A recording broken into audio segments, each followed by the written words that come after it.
অনলাইনের কটক্কর শিকার অভিনেতা ইয়াশ রোহান। তবে এই দুঃসময়ে যেন তার পাশে দাঁড়িয়েছেন বাংলাদেশের দুই অভিনেতা অভিনেত্রী। ছোট পর্দার জনপ্রিয়তা লাভ করা ইয়াশ রোহান সিনেমা, নাটক দুই জায়গায় তার ভালোবাসা, অভিনয়, মুগ্ধতা সবসময় রয়েছে দর্শকদের মধ্যে।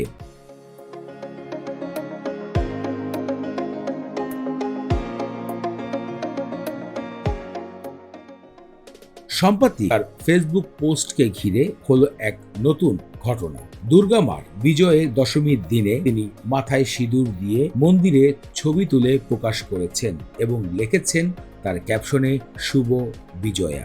এই ছবিটি মুহূর্তে ভাইরাল হয়ে গেছে, কিন্তু কেন সেই বিষয় নিয়েই গণমাধ্যমে কথা উঠছে।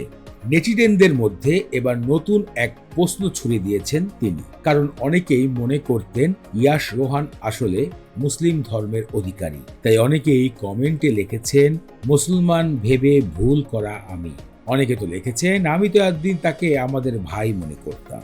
এমনটাই নানা কমেন্টে তার সেই পোস্ট ভাইরাল হয়ে গেছে। কারণ আপনারা জানেন, যেই পোস্টে যত লাইক, কমেন্ট এবং শেয়ার হবে সেটি তত নেট দুনিয়ায় ঝড় তুলবে। তেমনটাই এবার নেটিজেনদের কাছে শিকার হয়েছেন ইয়াশ রোহান। তাকে এবার হিন্দু ধর্মের অধিকারী হওয়ার কারণে অনেক কথাই শুনতে হচ্ছে গণমাধ্যমে। তবে এবার তার পক্ষ হয়ে বাংলাদেশের অন্যতম ছোট পর্দার জনপ্রিয় অভিনেত্রী মেহজাবিন কড়া কথা বলেছেন।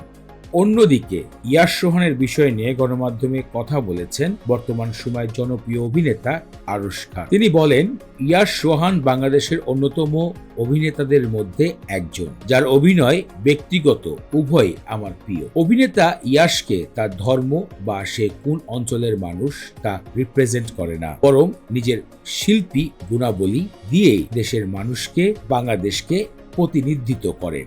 ধর্ম যার যার, দেশ সবার। সাম্প্রতিক মেহজাবিন চৌধুরী এবং আরশ খান কথা বলেছেন ইয়াশ রোহানের সাম্প্রতিক ভাইরাল বিষয় নিয়ে। উল্লেখিত, ইয়াশ রোহানের বাবা অভিনেতা নরেশ ভূঁইয়া এবং তার মাতা শিল্পী সরকার। তারা দুজনেই বিনোদন জগতের অন্যতম অভিনেতা অভিনেত্রী।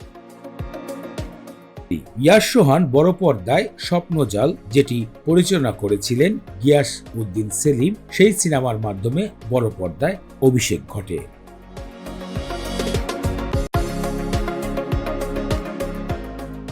মিডিয়া জগতের এমন ইন্টারেস্টিং বিষয় জানার জন্য আমাদের এন্টারটেনমেন্ট আপডেটকে সাবস্ক্রাইব করুন এবং ভিডিওটি ভালো লাগলে শেয়ার করুন আপনার ফ্রেন্ডসের কাছে।